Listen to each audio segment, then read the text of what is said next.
I'm Victoria Howell, curator of the A. Richard Newton Distinguished Innovator Lecture Series. For over a decade, I brought some of the Valley and Beyond's top entrepreneurs and innovators in to meet 300 plus students every semester.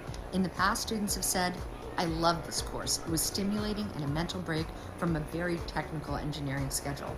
Or, I wished I'd taken it every year.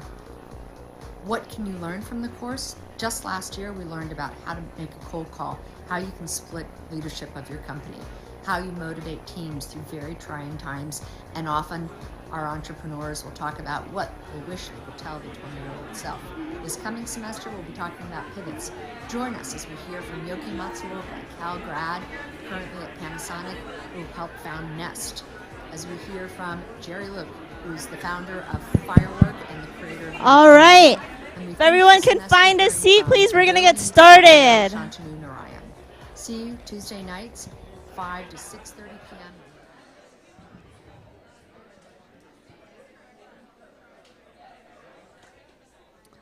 All right, everyone find a seat. I think all of the seats are taken. If you have an empty seat next to you, if you could squeeze towards the middle so people can come fill in. If you have an extra seat, raise your hand, please. Any extra seats? There's one extra seat right here in the middle. Or there's two extra seats here in the middle. Does anybody else need a seat? Awesome. All right, welcome. My name is Jue Chu. I'm the Academic Program Manager at the Sutarja Center. Really exciting to be here today. I think this is the first Collider Cup that we've had in the afternoon.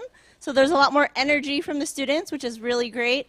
We are going to have Ken Singer, our Chief Learning Officer and Managing Director of the Sutarja Center, share a few words, introduce some people that will be sharing the day with us today. So I will hand it now over to Ken. Thanks, Jue. Wow, what a crowd, and yes, in the afternoon it looks like there's a lot more energy, a lot more people showing up. I know that finals are coming up next week, so we're thrilled that you guys have dedicated your time to be here and not studying, which you should be doing right now. But thank you for joining us here. And I see some older folks my age. It looks like maybe some parents have shown up as well to root on their kids.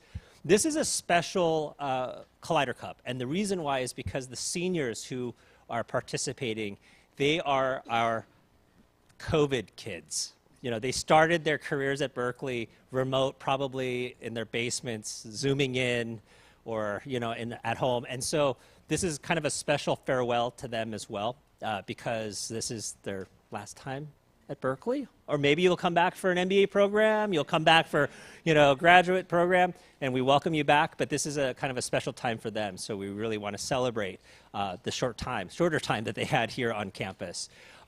You're going to see some incredible presentations today. I've had the luck of being able to drop in on some of the finals in each of the classes, and I think half of the teams could have been here today because the projects were so good.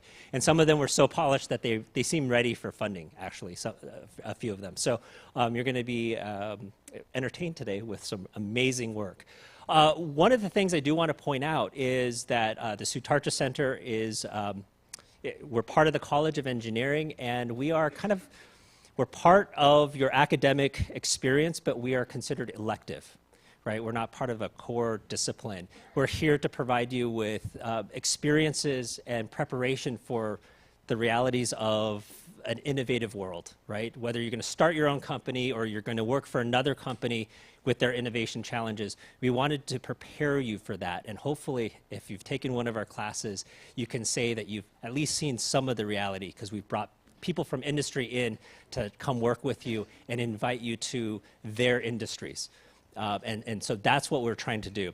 So we want you to continue, we want to continue to be doing this stuff. So we want you to stay connected with the center after you're done with your classes here, whether you become a successful entrepreneur and you donate money back to us, that would be fantastic, or just your time.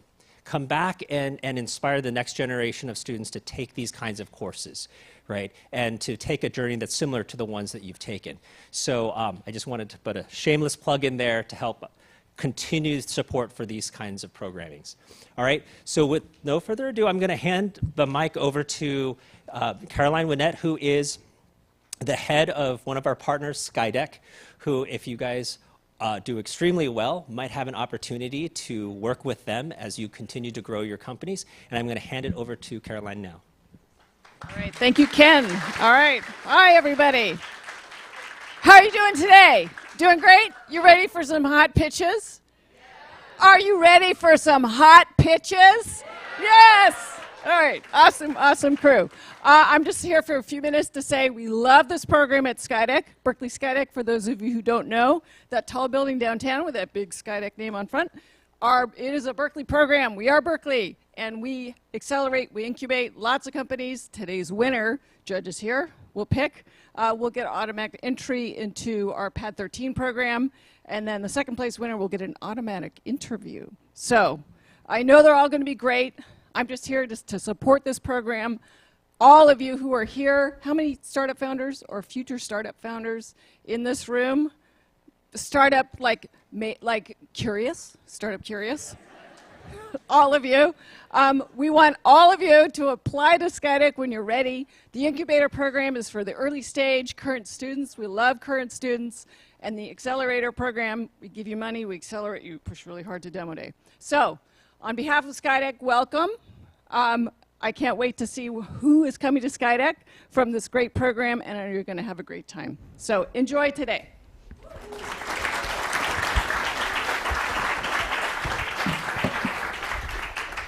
Right. How are we feeling? Good? Yes. The last time I was here, I was emceeing. I had to wake up at 6:30 a.m. So I'm really happy that we're here early today. So my name is Benicia Jude. I'm one of the MCs for today, and welcome to the 14th annual Collider Cup for the UC Berkeley Sutarja Center of Entrepreneurship and Technology.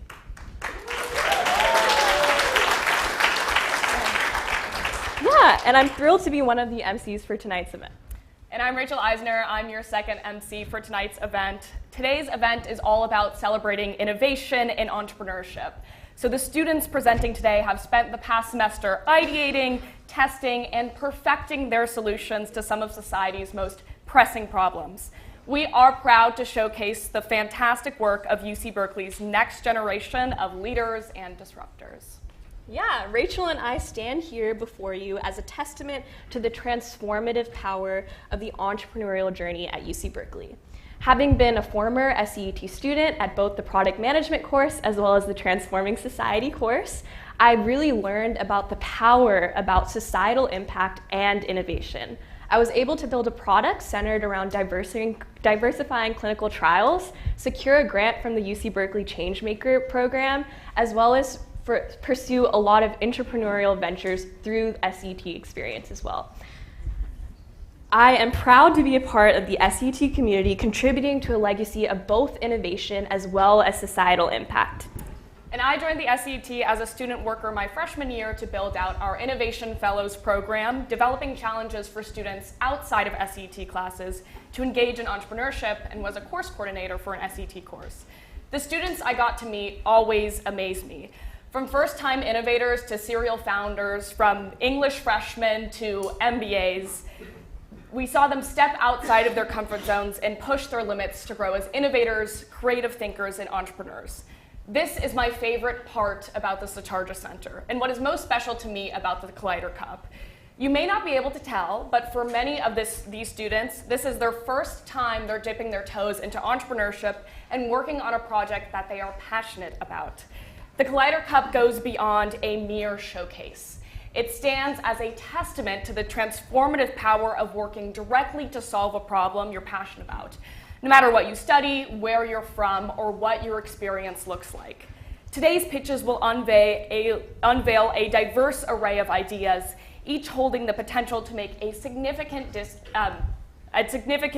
in various industries. Yeah. And the legacy of innovation and entrepreneurship is alive and well at UC Berkeley with events like the Collider Cup that showcase these startups that solve one of society's biggest, most pressing issues. All of this is possible thanks to the great Challenge Lab courses offered by SCET. SCET was founded in 2005 teaching a single course, and it now teaches 10 to 20 courses per semester, educating 2,000 plus students per year that collide with over 80 majors representing these courses. As you probably expect, more than one major of expertise is necessary to solve the world's most pressing issues. These students are pushing the boundaries of what is possible and challenging the status quo. Speaking of disruptors, let's take a moment to recognize and thank our esteemed judges at the front who have the very difficult task of evaluating and choosing our winner for today. If we could have a round of applause for our judges.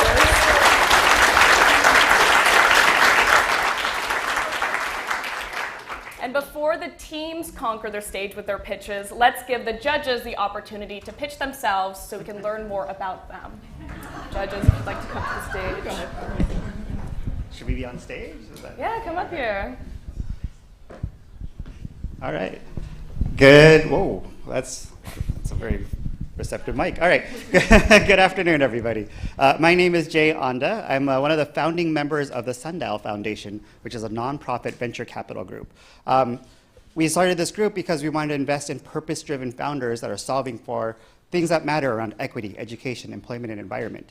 And so this is actually my 12th Collider Cup, so I've seen this program grow and grow, and every semester I'm just fascinated by the challenges, the perspective of the students, and the types of approaches they're using to solve problems. And so I use this as a way to gain insight on what matters most, and then use that to support the founders the best we could through mentorship and through programming. So thank you very much for having me here again, and good luck, students.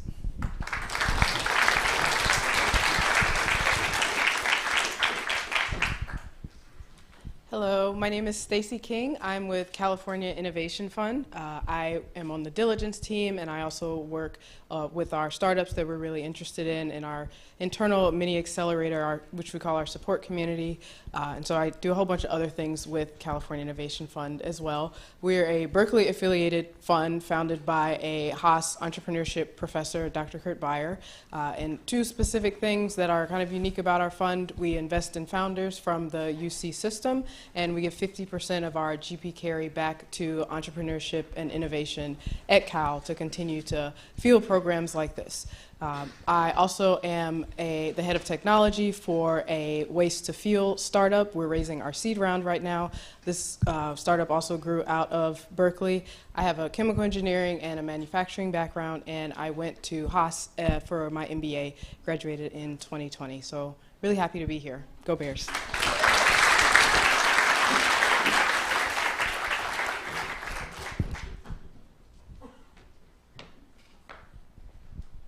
Hi everyone, my name is Sandy Diao, and super excited to be with you all today. Actually, I had a chance to be a part of the Collider Cup about 2 semesters ago, and nowadays at my fund, I'm working with one of the second place winners at that competition. So Adam Goldstein, might be in the audience here, is now the founder of Worksheets AI, which is a tool that helps teachers generate worksheets using AI. So a little bit about me. I'm a venture partner at VC. We're a pre-seed and seed stage fund, and we invest in tools that help people save time and money. And I come from a background in growth. And that specifically means that I helped companies like Meta, Pinterest, Descript, Indiegogo, et cetera, grow their businesses by growing users and revenue. And today I'm excited to learn about how some of our teams are going to be targeting different types of markets, how they plan to reach those customers, and the products that they have to solve those problems. So really excited for the pitches. Thanks for having me.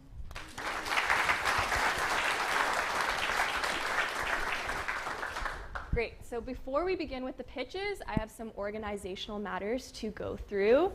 Please feel free to take videos and pictures throughout this, but let's keep it to a minimal out of respect towards the teams competing today.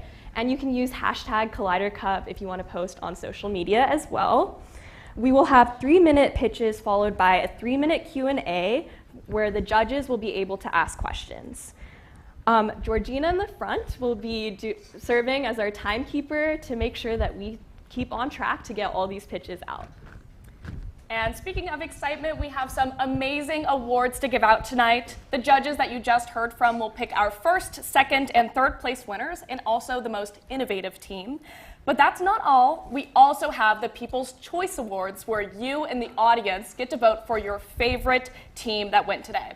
So make sure you pay very close attention to each team that presents, and at the end of each presentation, we'll put a QR code on the screen that you can use to vote for your favorite team. Following the event, we will have an open networking session where you can chat with today's teams, judges, and others in the audience. So, without further ado, let's kick off the pitches and introduce our very first team. Next up, for our first pitch, is we have Redish from Deplastify the Planet. But before they pitch, let me pitch the class that this comes from. The world is drowning with plastic that we've created, most of which takes hundreds of years to decompose. To solve this problem, we find ways to replace or at least reduce plastic manufacturing, to reuse, recycle, and repurpose plastic currently in use, to rescue discarded plastic from oceans or landfills, and to dispose plastic responsibly. This class is unlike any other courses that SCET offers. For this course, companies want to achieve the same and will partner with SCET students to help solve a problem, as opposed to students coming up with problems to solve on their own.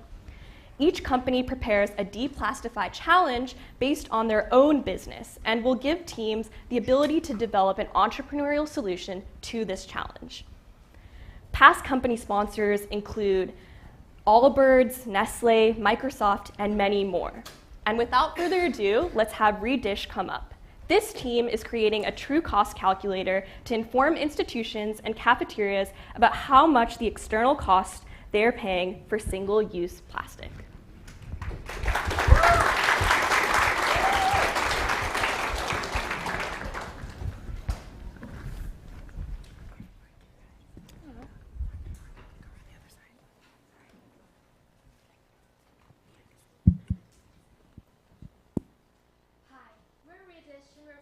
True cost of single-use packaging. And this is our talented team collaborating with Redish to create a sustainability innovation. Waste is a prominent problem, but did you know that in 2018, over 28% of all garbage in the US is single-use packaging? Even worse, during the pandemic, single-use packaging went up by 50%. When in actual fact, businesses could have saved 46% easily just by switching from single-use to reuse. They're just not aware of it. Only 1 in 5 businesses actually engage with a reuse system. It's not just about the market price, but it's also the external cost that they're paying for without knowing it. And that led us to our challenge. Businesses need financial insights, not just environmental impact, to inform the decision to adopt the reusable system. Validated through our interviews with experts and restaurants, we have decided to create a single-use tool where you can see exactly how much you're paying for each of the packaging that you have.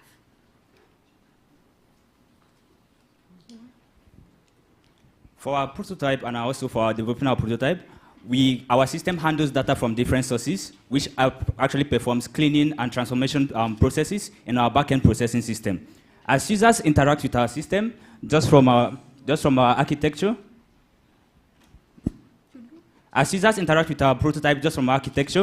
their data is actually passed into our calculation engine, which performs cost-based analysis and also transforms the data in our database and also builds the model for training.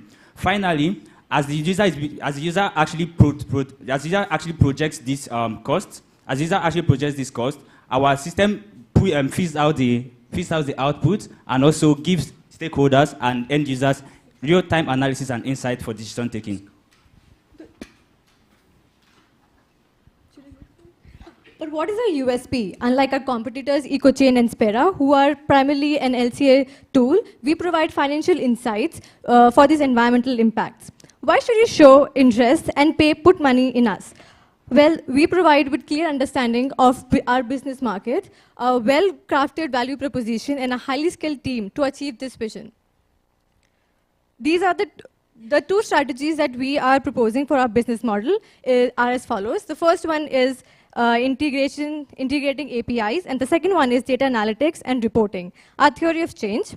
By providing precise and accessible insights, we aim to empower businesses to make and informed decisions. In conclusion, we are not just proposing a business idea, we are advocating for a shift in how businesses and society perceive and manage single-use packaging and the associated costs with them. Thank you. Thank you.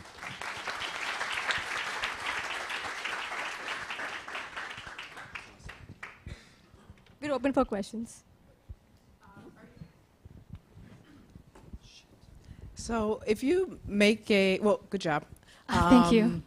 If you're making a helping companies understand the financial impact of single-use plastic, do you have next steps or recommendations for them that will be built into your system? Like, this is how much you're paying for single-use, here are some more renewable options or something like that? Okay, I think that's a trick question. Okay, so for our recommendation system is like how APIs work. You just have to integrate into the system that you're already using, like e-commerce and everything. So what actually happens is that for companies that are actually selling plastics, companies that are selling like single use, what it helps them to do is that it takes their stakeholders proper analysis to actually compare what price they're actually paying for single use and also make that switch. So it's all about decision making, insights, and also next steps for them. So, and we also understand that companies have environmental, social, and government goals that they need to attain. So our system helps them to make that to make that decision and make that switch. Also, we apologize for the confusion. We actually have a few slides missing, so it's a little bit hard to visualize what the revenue stream was about. Yes. Just to add on one thing for your last question, we're also thinking of writing a document in order to understand the dashboard a little better. When they go through the dashboard, like you will see all these figures and graphs, but also a document listing like how can you interpret these graphs. I wanted to ask, what is proprietary about the data at hand here? What is the difference between what you get from just running your own Excel model versus what you get with the Dish product? Single-use data is actually quite hard to find, and there's not a lot of transparency from them, and they're also varied by regions. So what we do with our prototype, which is going to integrate LLM in the future, is that we are going to gather all of the information that is regional to each of the section of the world. For example, if it's North America, then the data would be extremely different. So we will use that to help calculate and help companies, for example, e-commerce platforms that are selling sustainable products, be able to market their products better. And what will those data sources be? Okay, so as compared to other companies, sorry for the missing slide, other companies offer like a life cost and life cycle analysis calculator, but what we do is cost-based calculator. So with this cost-based calculator, this analysis is actually more informed, and this analysis is actually more informed than the LCAs that they actually provide. So it's different, it's a different product, it's a different approach to what we are offering. And about the data source, so there are models like WARM model, if you know, by US EPA, which provides data for labor, for example, labor cost or wages. So we're taking information from different models like these and other researches that people are doing all around the world and integrating them into one single dashboard. Maybe it's a two-part question, but who actually buys this product, and what is like in a specific use case, like what's the expected savings going to reusable packaging versus a single use? Mm-hmm. Like what's expected? Yeah, so for the first question, for example, for the project, this was associated with a company called Redish. So they are like reusable packaging providers. So like for startups and programs like these, and even the cafeterias, so them have like more information around what are they paying for exactly. And for the second one, do you want to take it, Or? Okay, so sorry for that. So for the second one, when it comes to sorry, I lost the question actually. Just like an expected savings. So in the case of Redish, like you've gone through this, you modeled everything. What was like one of like the eye-opening experiences, thinking like, wow, we could save a lot of money going this route? Okay, so basically, as compared to like popular misconceptions that people have about single use, like you can walk into a restaurant and then pay and buy like plastic just as you, but you don't know that there are actually more costs associated to like switching. Like you pay more for single use as compared to paying for reuse. Just like we have installed. Just as we have installed like water systems or water fountains where you buy just one maybe a container to actually refill your water every time. It saves you more money, it saves you more time, and it's also more convenient. But when you pay for a single use every time, it's actually more expensive. But it's about like a psychology thing which people do not know. Yes, and I would. A round of applause for our team here.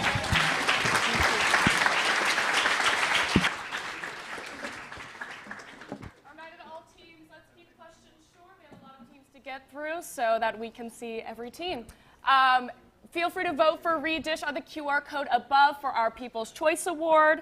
So the next class we have coming up is also not like our traditional courses. The students you're about to see built their product from ideation to product in just 4.5 days. The class that they are from is from the Satarja Center's Berkeley Method of Entrepreneurship Boot Camp, which is offered a week before the fall or spring semester, comprised of UC Berkeley students, global participants, and working professionals wishing to learn entrepreneurship and innovation skills and gain experience building new ventures. This team, drawing from their diverse backgrounds, expertise, and lived experiences in public health and clinical operations across Vietnam and Indonesia, are tackling the different challenges in developing countries as demonstrated by a series of impactful projects across the global south. So without further ado, please join me in a round of applause to welcome AlkaLink to the stage.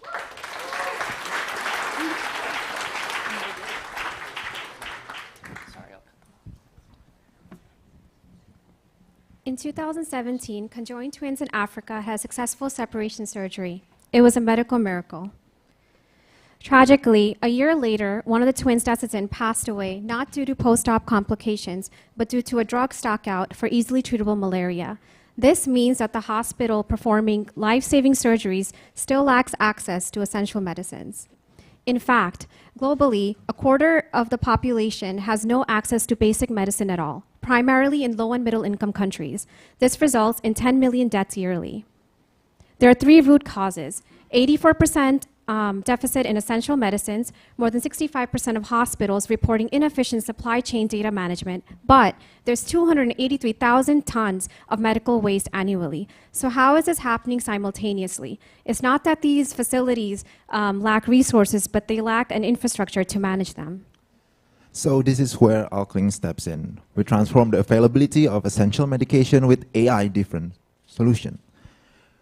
We designed AlkaLink based on more than 40 interviews, and we have acquired 4 customers. So I will go to our 3 most important features here. First is the automated inventory intake. With this feature, we will change paperwork to digital data, and we will use OCR technology. The second feature is the drug authentication check. With this feature, we will help hospital to authenticate the drugs that they get from the distributors. And lastly, we have the real-time monitoring with predictive analytics. This feature will help hospital to track and also predict future drug demands. We offered a tier pricing model for hospitals of different sizes and will partner with government, manufacturers, and NGOs in order to enhance their drug distribution strategies and bring in more revenue. So for example, NGOs want to donate drugs to hospitals, but they lack a clear way to manage utilization once these supplies arrive. So therefore, they would advocate for hospitals to adopt AlkaLink so we can manage it for them. Then we can sell that data back to the NGOs and create an environment where we mutually benefit. Our market opportunity represents a TAM of 10 billion across health facilities in the Global South, starting with a sum of 454 million of health facilities in Kenya and Nigeria. There's currently no end-to-end solutions to inventory management that doesn't require expensive infrastructure that these hospitals can't afford. And however, these countries already have a high mobile penetration rate and can easily integrate a mobile solution like AlkaLink into their existing workflow. We anticipate to make positive cash flow by 2026, reaching up to 70 million by 2029. And our team, we have lived experience and firsthand experience in technology deployment in healthcare systems in the Global South. One of our teammates is our on-the-ground presence in Africa right now.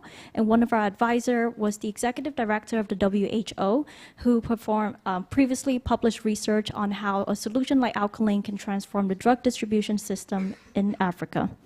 Our ask is for further mentorship and access to startup accelerators for early stage, and join us to ensure that children like Desitin can grow up and access life-saving treatments when they need them the most. Thank you.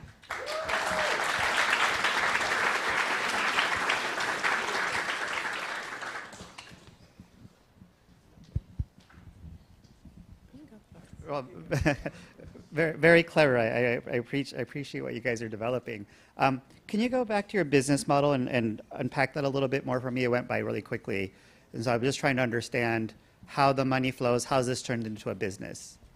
Yeah, so we plan to offer first a 6 months free pilot program with hospitals with a contingency contract that if we are able to reach certain ROI metrics for them that we've set out in the contracts, that they would engage in a longer term contract with Alkalink. And we plan to offer, as you can see on the screen as well, a tiered pricing model in order to accommodate for facilities that operate at different sizes. And then for the data customers, that's more of our future plan. NGOs is more of an earlier on engagement that we see synergetic opportunities to engage with Alkalink, NGOs to advocate for Alkalink to be adopted, and then we can sell the data on patients' outcome and also help NGOs reach better patient outcome with the drugs that they distribute to these hospitals. And then government and manufacturers, they're also actually in Global South, government are also one of the critical suppliers of drugs as well. And they try to track drug utilization in order to enhance how much drug they should distribute to what facilities, and then take back the drugs that ensure they're not expired and then can distribute to other systems. So with Alkalink, we offer kind of clarity into that process and ensure that hospitals and government know how much drugs they need to distribute and which location to distribute. So that's more of our future plan, but immediate plan is hospital and NGOs. Yeah, thank you. Can you explain a bit more about the tech that powers two of the features you mentioned, the inventory management and also the drug authentication checks? So for the drug authentication check, we will integrate it with the online drug database. So like drug.com, it's one of the current inventory system. They will first take a picture of the drug, and then we give a comparison and also like a hyperlink to what are the available drugs, like for example, malaria drugs. These are the example of the drugs that are available, because there are chances that they will get fake drugs. So by doing cross-referencing, they will know whether it's an authentic drug. But in the future, we also want to create an AI where we could predict whether this drug is one of the real or authenticate drug. Yes. Yeah, so right now it's just a visual check by integrating with a database, but in the future they can just take a picture of the drug while they log it in, and it will auto tell them, oh, this is from an authentic source or not. Great. Thank you so much for presenting.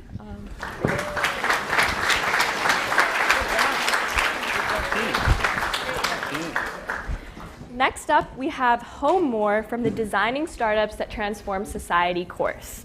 But before we get to that, please vote for the People's Choice Award as well, where the QR code will come up in just a second, where you can put in your votes for that award. Great. Yeah. So next up, we have Homemore from the Designing Startups That Transform Society course. What's super exciting is I actually got to take this course about a year ago and pitch at the Collider Cup for this course. AI and automation has significantly changed the way that business is done. We are in our fourth industrial revolution and have the opportunity to harness and converge technologies to create inclusive, human-centered futures. This course allows students to envision solutions that leverage tech to intentionally promote equitable economic mobility and transform the systems that we are in to benefit society.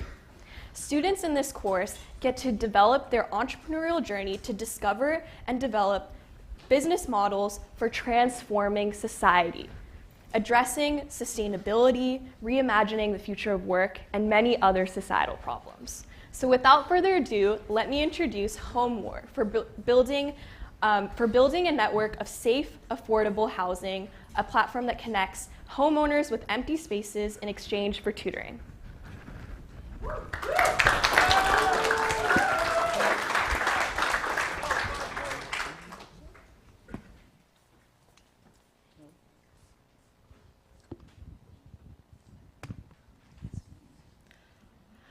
Finding housing in Berkeley is as tough as the finals.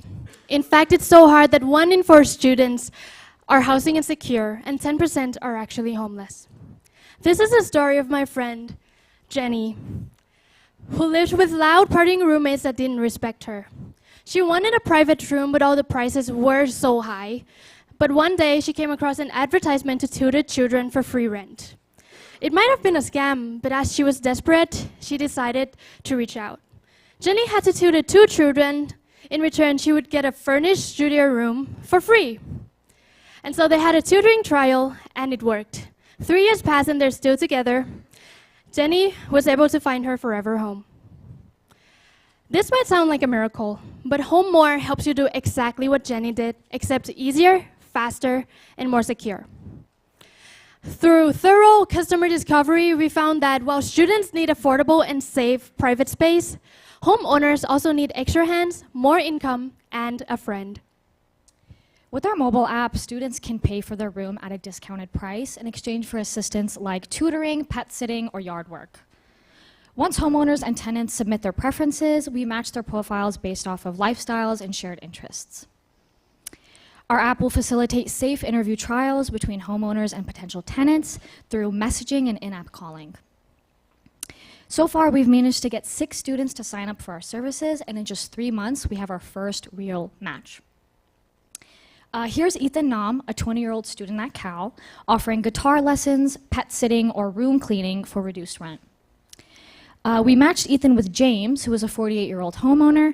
They matched because James was able to offer a bedroom for a discounted rate in exchange for Ethan pet sitting his dog. And unlike competitors like homestaymatch.com and apartments.com, we offer a perfect compromise that can be both luxurious and private at a good price. Our obtainable market here in the city of Berkeley is about 1,900 single-family homes, and it's valued at around $500,000. Our available market is about 10 times that, and our total market addresses over 4,000 institutions in the U.S. And our revenue model is 10% rental commission, which guarantees safety on both ends. The city is our home, and we have an ambitious goal to accommodate our 6 waitlisted students by next semester, expand our homeowner network, and scale to other campuses. HomeWar is a triple threat, supporting students, homeowners, and universities, but retaining individuals who might otherwise be priced out. Why now, you might ask? Well, UC enrollment has skyrocketed over the past decade without enough housing projects to keep up. Therefore, the growing housing crisis is driving demand for affordable options like HomeWar. And this is our talented team with venture-backed startups and already a successful exit sale. We're ready to make HomeWar our next success story. This is HomeWar. Together, we can turn houses into more homes. Thank you. Thank you.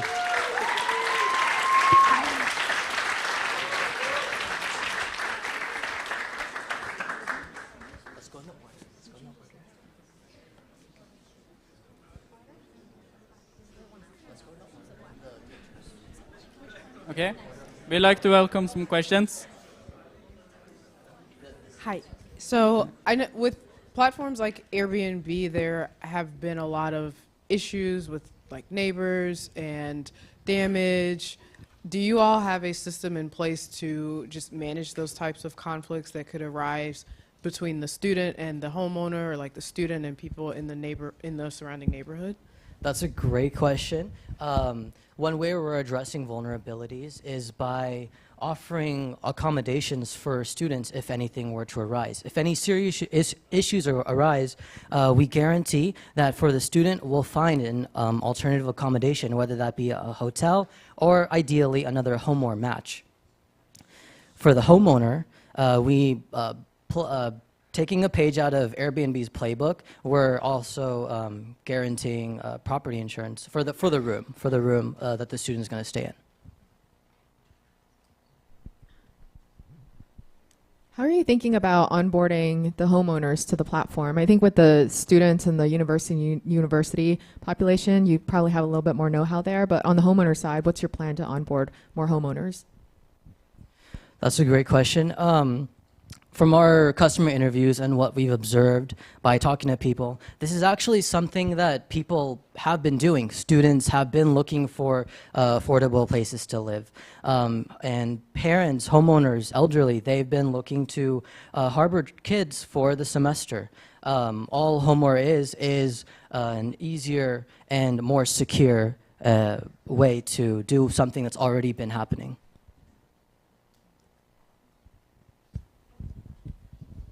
Okay, and then just to understand, or if you could re-explain like the business model around this, like how do you actually make money? Because it seems like a supply and demand is eventually going to be saturated, or like the supply side will probably be consumed up by the students, right? And if they're going to be there long term, how do you keep this going as a business?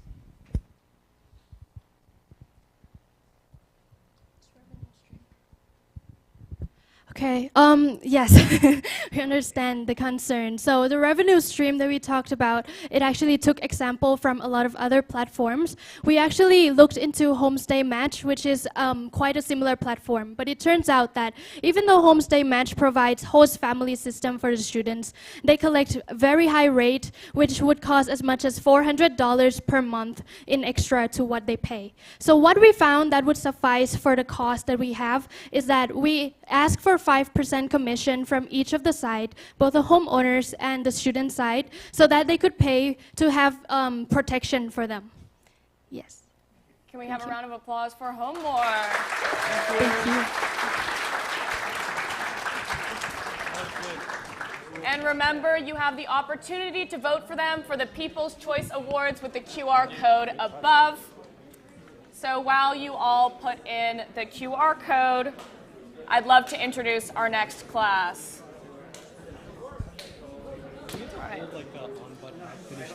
As we all know, product managers play an increasingly critical role in our technology society. In this next course, Product Management, students learn essential product management skills by putting theory into practice on a product or idea of their choice. This next team, DeepSafe, protects enterprises against deepfake scams on video conferencing platforms through the detection and removal of deepfake participants. So through round of applause, please help me welcome DeepSafe from the Product Management course.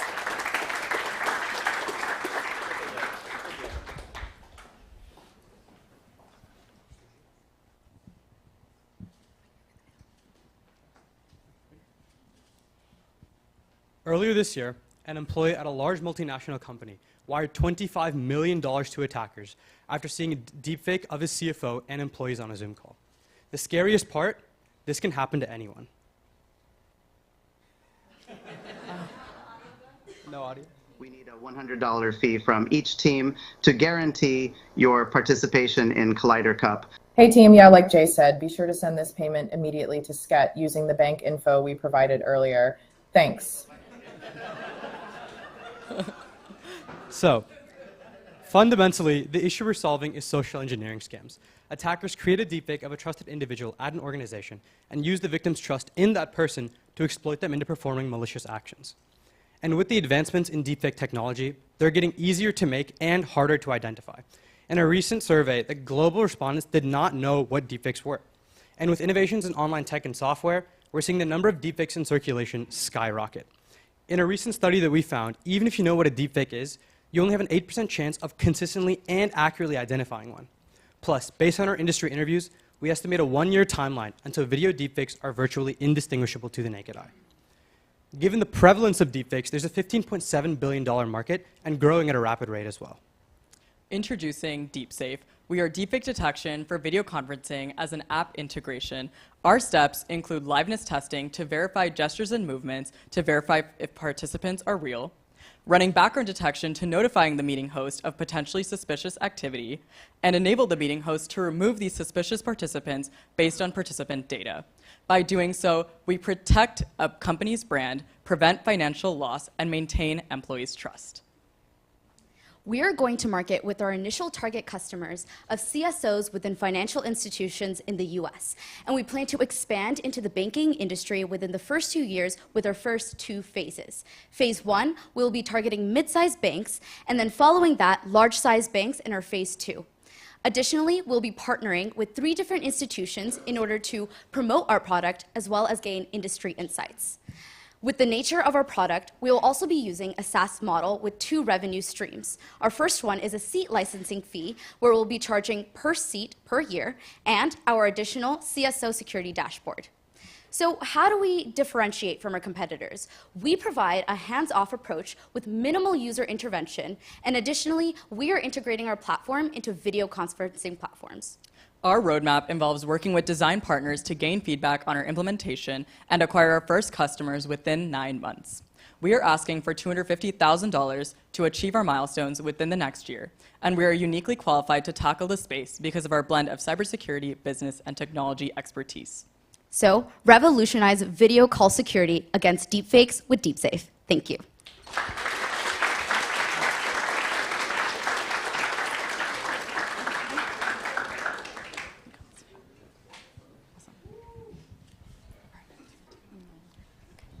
What do you estimate the size of the market to be? Specifically, we had our TAM set at $1.3 billion. We calculated this based on the recent report from the FDIC.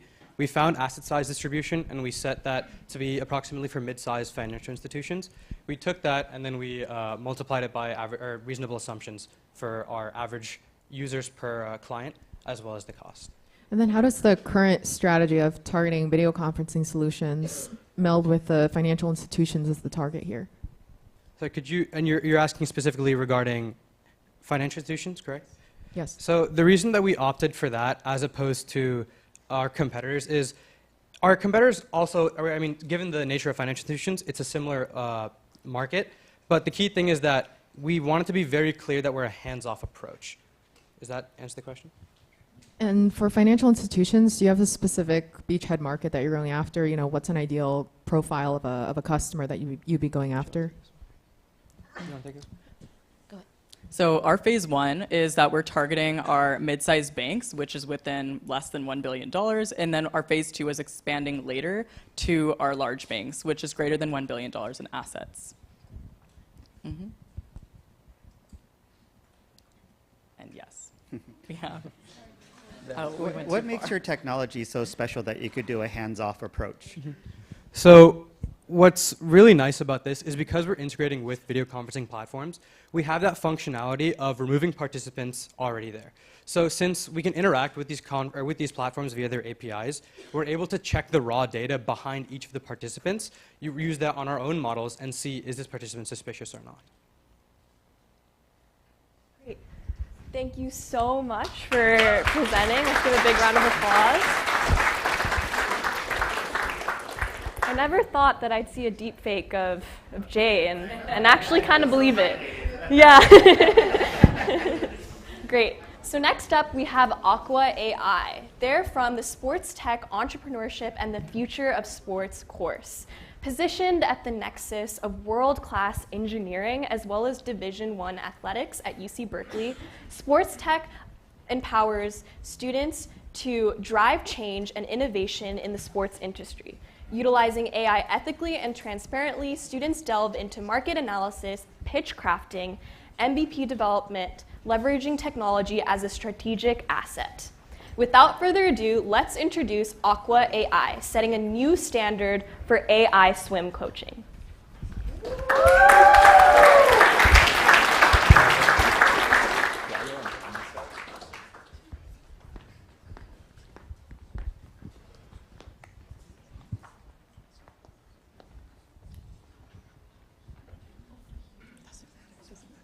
Hello, everyone. My name is Tommy, and these are my fellow partners at Aqua AI, and we are all members of the Cal swim team. Here on the screen is what a typical practice looks like for us at Cal. During these workouts, it is the coach's job to provide both technical and statistical feedback for us, including stroke count, stroke tempo, kick count, kick tempo, and most importantly, our splits. But as you can see in this video, coaches are working with multiple athletes at a time. They only can give one of these stats, their splits, and don't have time to give them any technical feedback. Let's listen to Isabel Staden, our very own, who is the 8th fastest backstroker in the world. Staden, do you ever get all of these things from your coach? Never. Exactly. This is a problem that every single swim team in the world faces on a daily basis, meaning that athletes don't get a fraction of the time and energy they deserve from their coaches. And this is why we created Aqua AI. Aqua AI is a computer vision machine learning AI system that does nearly everything that your coach does for you, but possibly better and faster. By simply uploading an iPhone video of your own personal swim footage to our app, Aqua AI will analyze the statistics and technical analysis of our footage and will compare to what swimmers receive from their coaches in practice and competition. The most unique aspect about Aqua AI is that it is built by the best swimmers and coaches on the planet. Our group at Cal is composed of Olympic champions, world record holders, and NCAA champions, and more. Our competitive advantage is that we have over 1,000 hours of our footage of the best technique in the world, and it is also provided with statistical analysis and technical analysis from our Olympic level coaching staff. This database of footage is what we will use to train our computer vision AI technology, what the model technique is, using machine learning. After uploading your video to our app, our technology will analyze your video and then critique your technique and compare it to our own. In addition, our computer vision technology will automate the statistics we were talking about earlier and compile them into a data report so that you can track your swimming over time. With over 30 million swimmers worldwide, our tier-based monthly subscription program will be initially marketed in the United States, but has the potential to change swimming worldwide. Our competitive advantage as world-class swimmers means that we have the ability to not only create this product, but we have the best network possible to bring it to the market. Absolutely. We are already in conversation with multiple companies who want to train and build this model with us this summer. Aqua AI is committed to democratizing high-level coaching so every single swimmer can reach their peak potential. Together, we can redefine the sport of swimming. Thank you.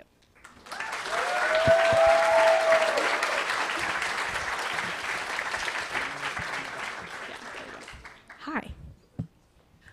How does your product complement a coach, or are you trying to completely replace a coach? So it can completely replace the coach, except the coach, one of the most important aspects of being a coach is the emotional support that they provide their athletes. But in addition, a coach, as we said before, can really only get one of these stats.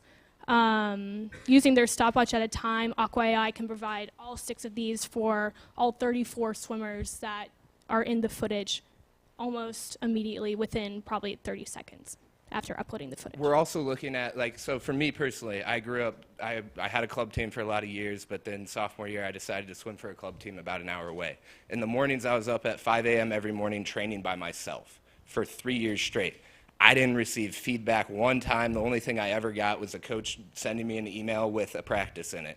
If I would have had Aqua AI during that time of my life, I would have been receiving feedback after every practice as well. So yes, we're looking for it to supplement, the coach that is dealing with 60 swimmers at one time, but we're also looking to help that kid that's training on his own and needs some extra assistance and some extra coaching that could really help put him over the edge.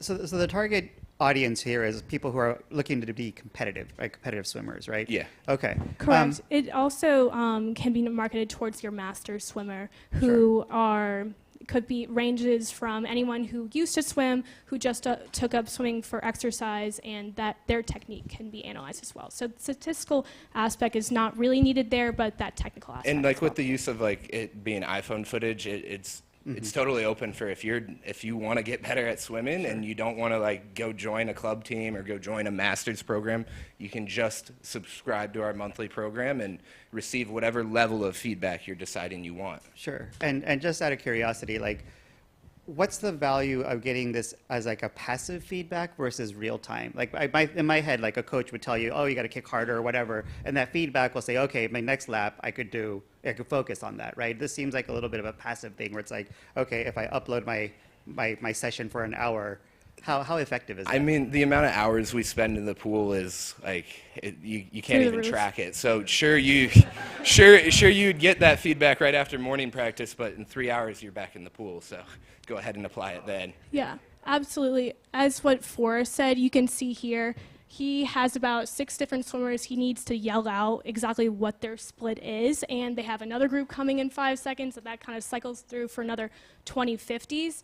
Obviously, he can't give the 6 stats we were talking about and technical analysis. They're only able to give their splits. So in real time, there's about 3 seconds between each round of swimmers that they are giving real-time feedback, but there's no time to be giving all of the stuff that swimmers need. Yeah, technical feedback usually comes after a practice in like a breakdown period.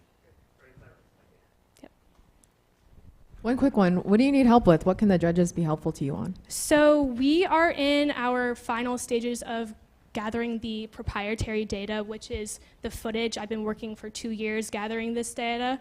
We are looking for someone who understands the computer vision development past this.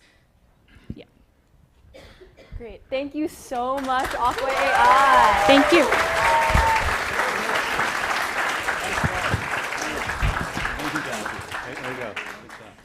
Okay, so we are going to be heading into a strict 10-minute break, but before we head into that break, let's show the pop-up shop that we have for SCET.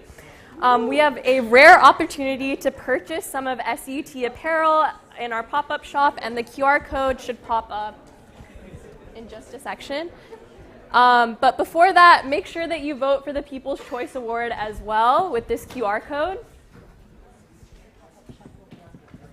Yes, and the QR code for the pop-up shop will be on during the break. And the break will end at 4:40. Thank you. I know. Yeah, that is fun, huh? Just everyone's a swimmer on the team. How'd they do that? 2 years. Yeah, I'm why? going to pee really quickly.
really? I'm going to try to wrangle.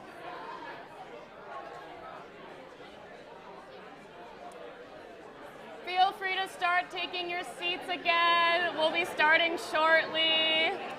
Feel free to start taking seats again. Thank you. Feel free to start taking seats again.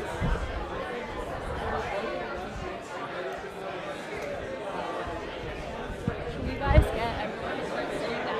Yeah.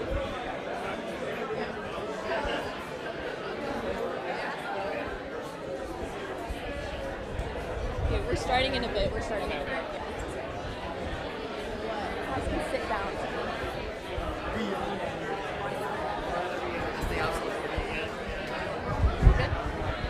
Good? We've been doing so good. Yeah, it's fun. Oh, password. Yeah. To announce the winners.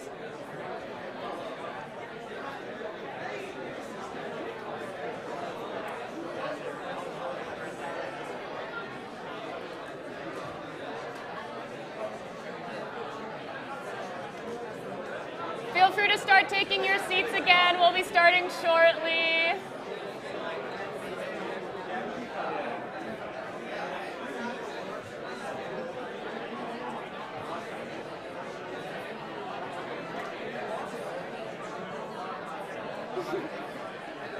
Doing my best attempt at wrangling. All right, let's take our seat, everyone.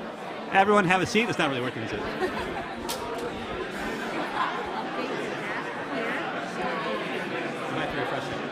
Did you refresh it?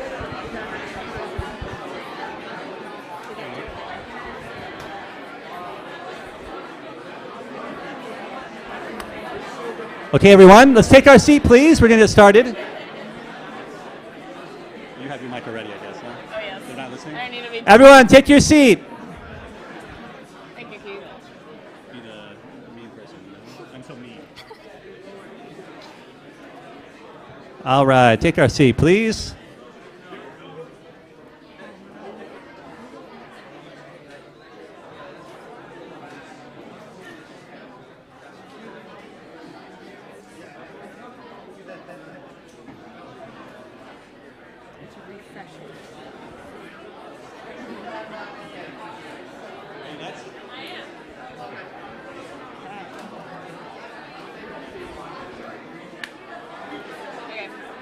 All right, thank you all. We are going. Thank you all. We are going to get started now. All right, Rachel, go for it. All right. We only have 4 more pitches to go through, so you'll be able to talk to the teams and meet everybody after the pitches. But we have 4 more teams we're very excited to present, so I hope the break was restful. All right, so the next class that we'll be presenting is from the Design of Plant-Based Food class. We all know that the current food system is heavily reliant on animal-based products and has to undergo a transformation to mitigate its adverse impact. This course serves as a dynamic nexus where students engage closely with entrepreneurs, corporations, venture capitalists, and plant-based organizations, allowing them to gain a comprehensive understanding of the plant-based food industry. Our next team, Cal Milk, is a biotech startup that produces lactoferrin, a highly valuable milk protein, sustainably and efficiently through protein fermentation. So with round of applause, please help me introduce Cal Milk.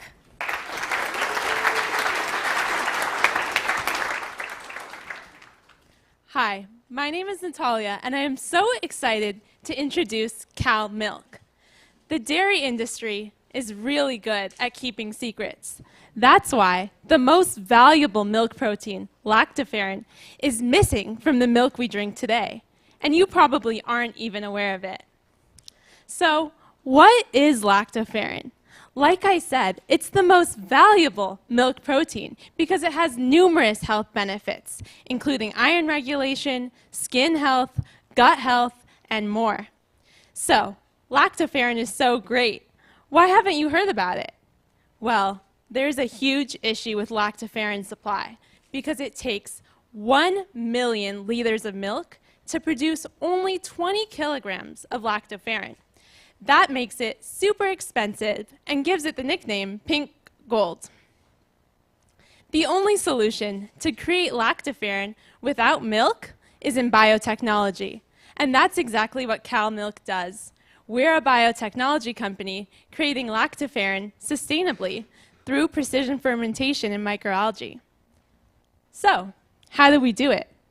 It all starts with CO2 as a feedstock, which we ferment in photobioreactors filled with microalgae. Then, we extract lactoferrin from within the microalgae cells to be used in endless applications.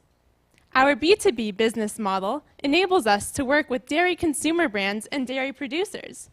We envision our seal on products worldwide. The market for dairy is huge and valued at over $800 billion. Even so, there are only a handful of players in the lactoferrin market. All of these companies have raised billions of dollars in venture capital and were founded after 2015, which is why we feel like early PC pioneers. We have very competitive pricing and a 99% profit margin. By year 3, we will generate $100 million of revenue. To test the market, we created an MVP using homegrown algae, lactoferrin, and discovered a happy accident. Milk with lactoferrin has exceptional frothing capabilities, which is why baristas love it. That's how we were able to launch in 5 local cafes and get traction already at the farmers market. Now, we're working with Cyanotech. Their facilities in Hawaii will enable us to grow microalgae at a large scale.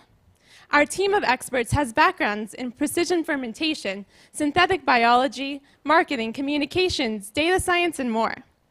We sold to family, friends, and fools. We sold our first bottle for $200. And now we're raising $1 million as part of our pre-seed.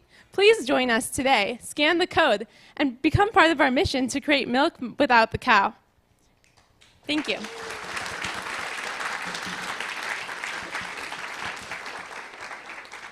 And for the judges, we prepared lattes as samples. We also have ice cream with lactoferrin.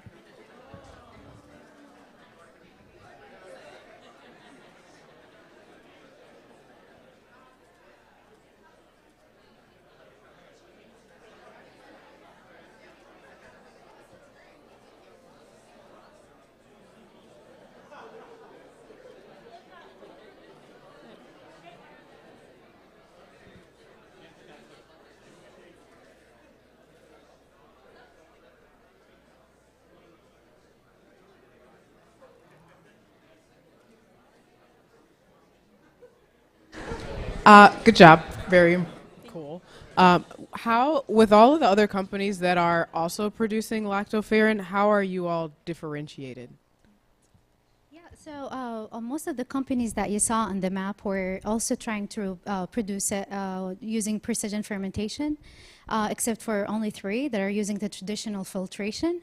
Our way is continuous. We're using an edible grass-certified strain of microalgae, so the cost of filtration production is massively less. It will cost dairy producers or non-dairy only 10 cents per bottle to add our miracle molecule. Everyone else is selling it for $2,000 a kilo because they can't reduce the price. For consumers, what are some of the differences in nutritional benefits? Sure. Yes, athletes love the product for all the nutritional benefits it has. It helps runners increase their VO2 max.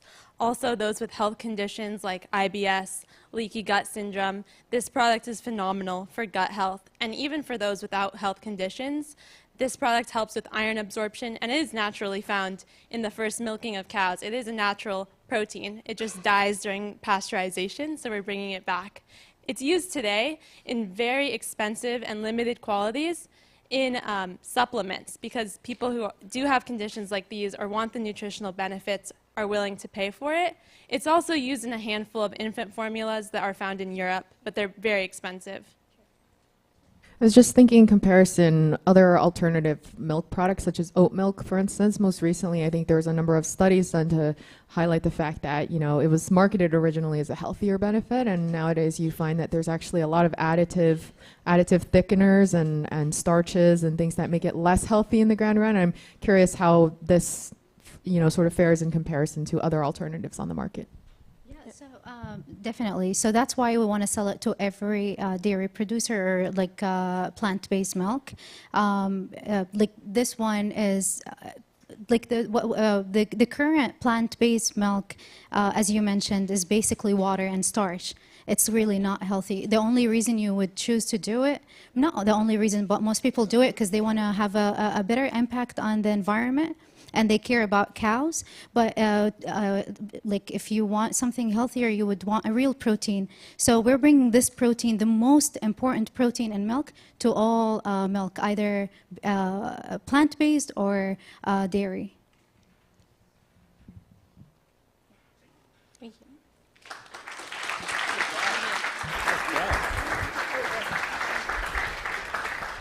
Thank you so much, Cal Milk. I'll definitely be trying those ice creams and lattes later today as well. I'm gonna eat it. Great.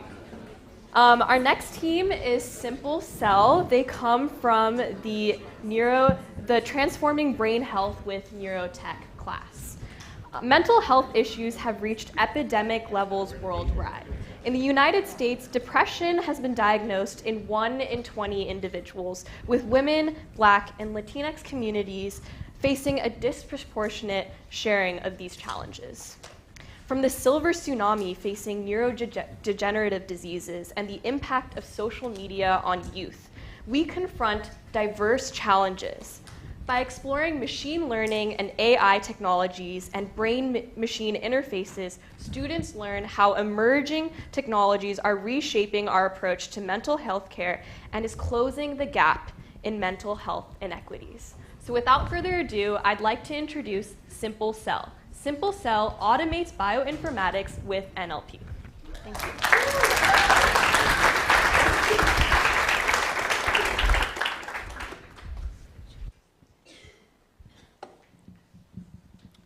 What's up, everyone? We're Simple Cell, and it's time to keep things simple. In the past 5 years, big data has transformed biological research, and the average biologist just can't keep up.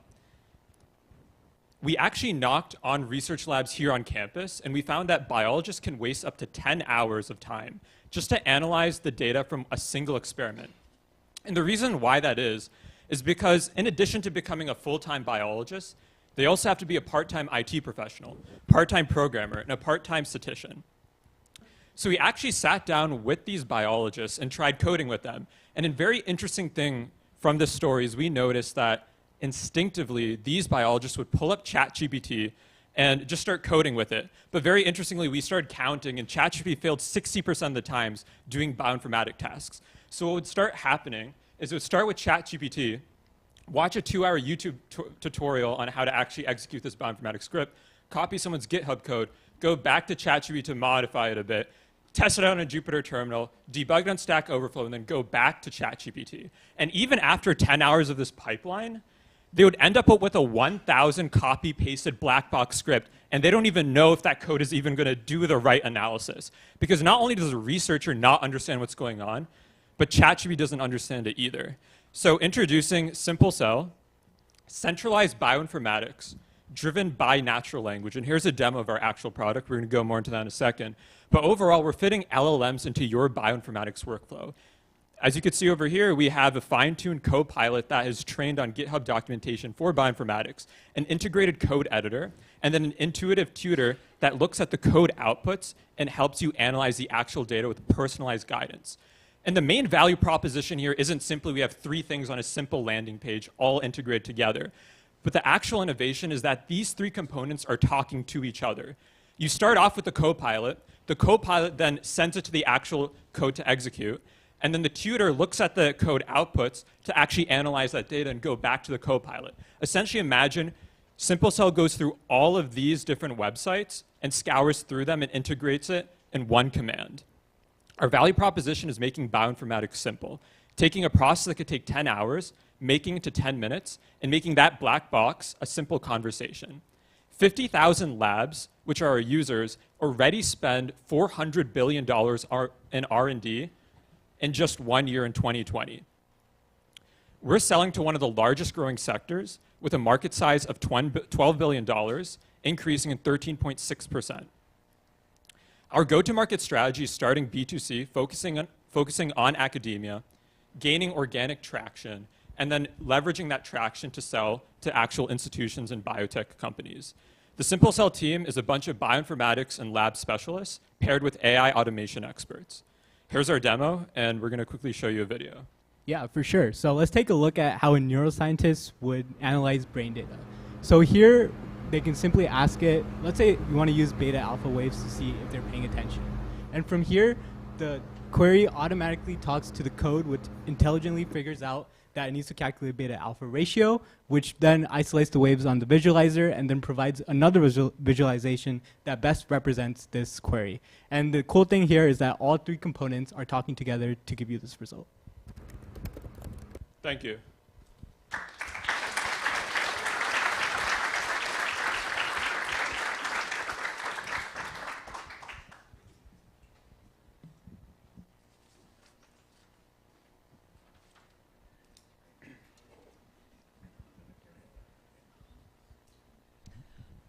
Do you have maybe a case study of someone that has used this and can speak to how much time it saved them or how much it improved their process? Yeah, that's a great question. So we actually piloted this already at a lab at UCSF based on our own personal connections. And we've been going weekly for the past month, iterating through specific features and seeing how much time it could save. And we were able, I think the biggest value proposition here is a lot of these people really value the tutor aspect where it's navigating and scaffolding them through the process. So the time has been saved, partly because of the clearer IT setup as well as simply chatting with the bot, but also they can also understand their code better.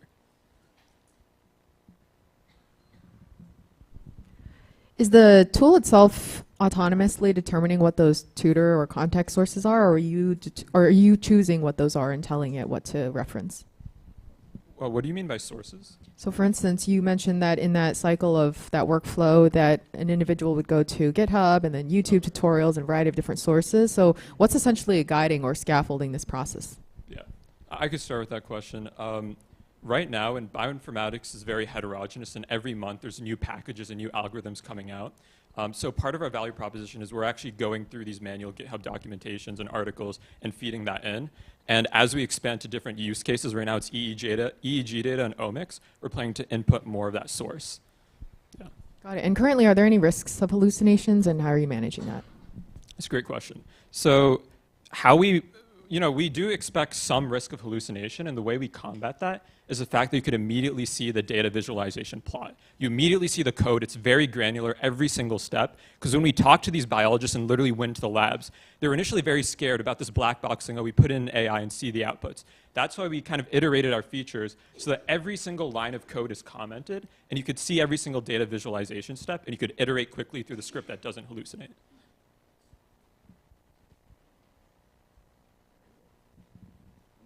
Thank you. Awesome. Can we get a round of applause for our team? Awesome.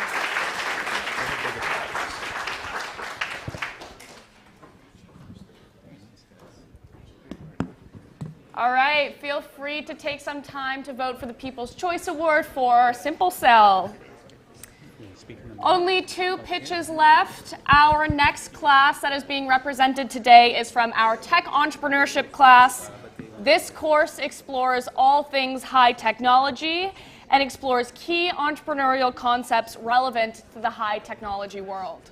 Our next team is an AI receptionist tool for clinics. So please join me in a round of applause and welcoming Dart to the stage.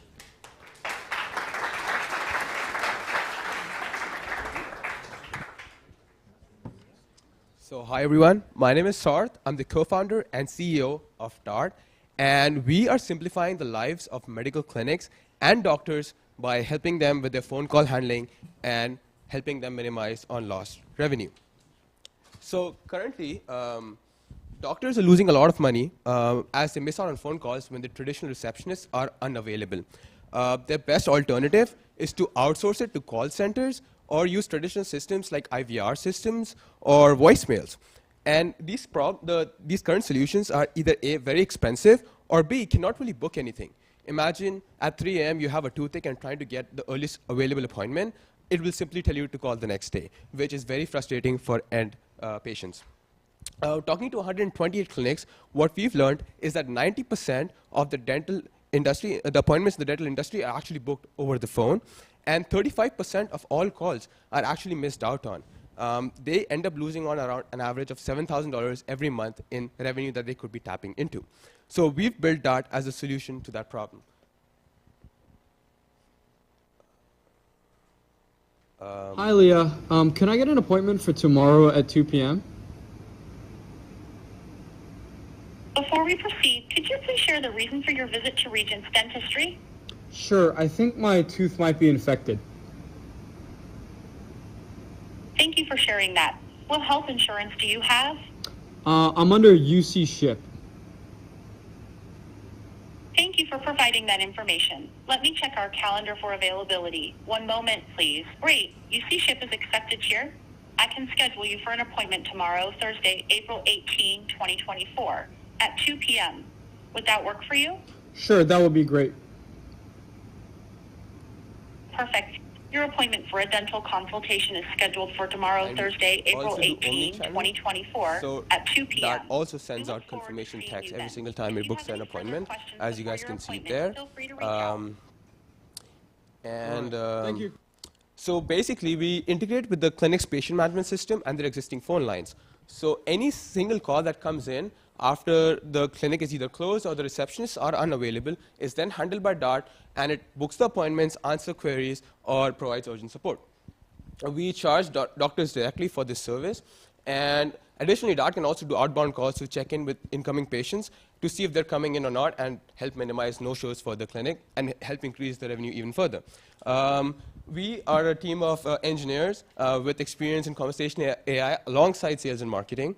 And so far, we've already built the first version of the agent. We've closed a deal with the first dental clinic, and we're already talking to like 20 more clinics. And we're trying to raise $500,000 for the next 12 months. Our goal is to make the product even better and scale Dart to 30-plus clinics, growing to around $22,000 in monthly recurring revenue by the end of next year. Thank you.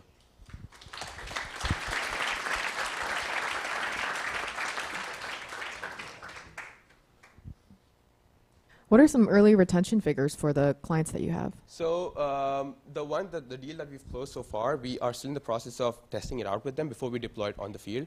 But those numbers, we'll probably have them very soon, right after finals. And what's some of the early sentiment around both the integration as well as some of the results that they're seeing? So the sentiment has been overall positive because these calls would have been lost anyways. And a lot of, actually what happens is in the dental market as a whole, a lot of these clinics don't even have phone call management systems. So 80% of the call, they don't even know if, like, unless you leave a voicemail, they don't even know you had called them. And it's a very big process. If you call them in the evening right now and it's a weekend, they won't even call you back until like Monday. So overall, the people have been pretty open to testing out Dart and using it because it helps them save money and time. So the dental industry seems like it's a little bit of a legacy group. What other industries are suffering in the similar issues and challenges? So we were talking to MRI clinics actually, which is very interesting because they do a lot of outbound calls trying to check in if the customers are coming in or not, because no-show is actually a very expensive thing for them. So we were talking to them, we were talking to psychiatrists, we were talking to orthopedic clinics, and even med spas actually. There is this med spa we were talking to in San Diego, and they basically deploy like smaller like franchisee-based med spas, so they handle all their calls from a single point, and they outsource all their calls to Indonesia, where even the people in Indonesia, even they have like timings, so they work from like 5 to 9 or whatever their hours are, and they're missing out on average like 200 calls per month for every single clinic, and they spend a lot of money buying Facebook ads, trying to attract customers for their med spas, but they end up missing out on those incoming calls because nobody picks up, and even if they pick up, sometimes they have an accent, so it's not a good look. Is there any prep or cleanup or human intervention that's needed for your system? Not really. We do have a dashboard, as you guys saw, that where like clinics can go and check out the calls. We are also trying to build like notification systems for clinics just in case anything goes south. But overall, it can handle pretty much everything by itself because it directly can access the patient management system. All right, thank you so much. Thank you so much, guys. It's been a great run. All right, next up we have PlayVision. Oftentimes, classes find themselves in the difficult position of having so many good teams, but only one spot is left for the Collider Cup. That's why this semester we had the at-large bid, an event hosted this past Wednesday to give teams from all classes another chance to compete in today's event. Through popular vote, this team won over the attendees of our at-large bid. Next up, we have PlayVision. At PlayVision, they leverage computer vision to tag, analyze sports plays, providing teams with detailed insights, time saving, and competitive edge. Thank you.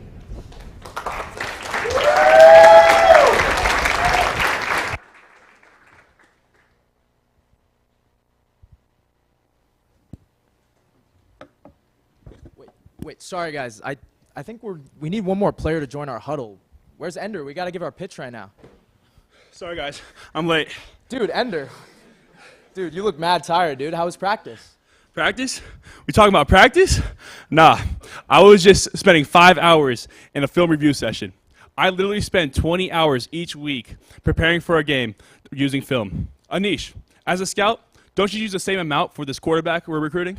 Yeah, dude, it's going to be super long. I wish there was a play to speed up this process. Well, luckily, we've drawn one up. Hi, I'm Ender Aguilar, left tackle for the Golden Bears and founder of PlayVision. PlayVision leverages computer vision to automatically label and analyze football plays, saving time and providing a competitive edge. On average, players, coaches, and scouts like us across all football programs spend 75% during the game prep week going through film. However, it seems like the game is already won before it's even begun. Powerhouses like Georgia have 5 times the coaching staff of their opponents like Tennessee Tech, allowing them to annotate up to 2 seasons of film, whereas Tennessee Tech can only analyze a few games. Our product allows these smaller teams to watch the same number of games while also being cheaper than hiring the extra coaches, ultimately leveling the playing field. Here is NCAA football film from the Tulane-SMU matchup from last season. One of the biggest challenges is taking this angled football film and automatically converting it into a 2D play diagram. Using computer vision, we first managed to extract the field lines and player locations. We then transformed this image into a top-down view of the players. If we flip it 90 degrees and identify the players, this looks a lot like the same play diagram that coaches, players, and scouts use on a daily basis. In the span of a month, we managed to automate this process across a variety of different camera angles while balancing a limited budget and our lives as full-time Berkeley students. The next steps include formation recognition and route detection. But why stop there? The market consists of 88,000 sports teams, such as basketball, soccer, rugby, and hockey, that would all benefit from PlayVision. The $5 billion market is booming at a 27% compounding annual growth rate. In 10 years, the market will increase tenfold to hit $50 billion. After surveying a variety of NCAA football players, coaches, and scouts, 78% of these experts advocated for PlayVision to be their primary video database platform. We're not just playing for a touchdown. We're gunning for the Super Bowl of sports analytics.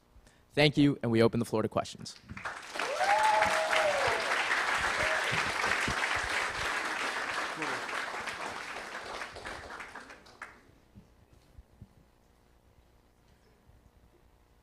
That was a great presentation. Love the energy. I see you already have it on the slide there, but I'd love to learn a little bit more about the pricing model and the business model.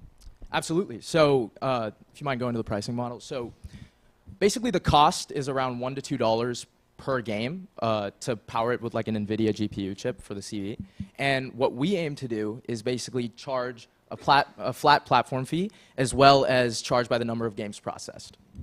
And that, yeah, so for basically at each level, it would be a different rate. So $25 a game for D1, which is the level we work at, $50 a game for the NFL, and for JUCO and high school. And who's usually buying this? So the teams would buy it, but it's obviously for the coaches. So our main demographic is the coaches, players, and scouts like us.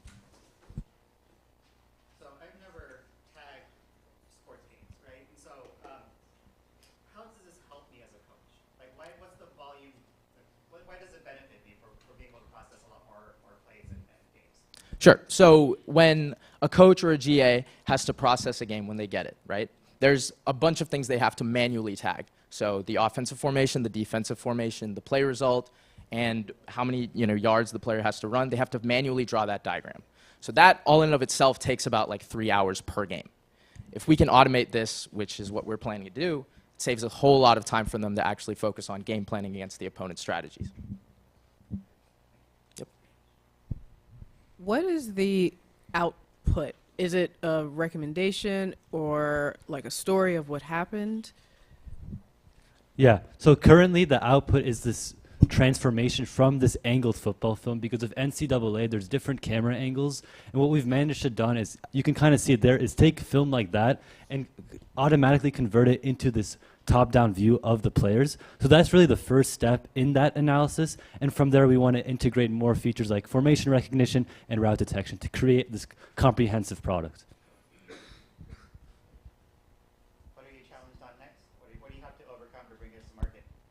Yeah, great question. So like I just mentioned, it'd be like the formation recognition, the route detection, and then integrating it into like this interface that players and scouts like Ender and Anish will be using. Awesome. Round of applause for our Thank you.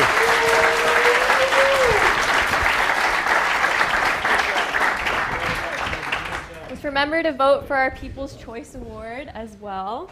Yes, and with that, we have concluded our pitch portion of tonight's event. Round of applause. Now we're going to send our lovely judges off to deliberations, and while they are deliberating on the teams, Benisha and I will talk about some of the awards that the teams tonight will be receiving. So, to jog your memory, our awards are first, second, and third place, as well as most innovative, and then People's Choice Award, the one that you have been voting on all night. The first place winners will automatically be accepted into the SkyDeck Pad 13 Incubator Program. The Pad 13 is Berkeley's SkyDeck program for early stage startups. These startups are focused on growth and becoming more competitive, and the SkyDeck Accelerator program selection. SkyDeck offers all the benefits of a traditional accelerator along with vast resource of the world's #1 business for college and College of Engineering as well. The first place team will also receive a guaranteed interview with Pear X, a 14-week boot camp with one-on-one support from investment partners, a talent team, as well as a go-to-market team. The program will include a demo day as well as office space and SF. And our first, second, and third place teams will also receive founders passes to TechCrunch, which is a tech conference focused on breaking technology news and developments with big name thought leaders who are making waves in the industry.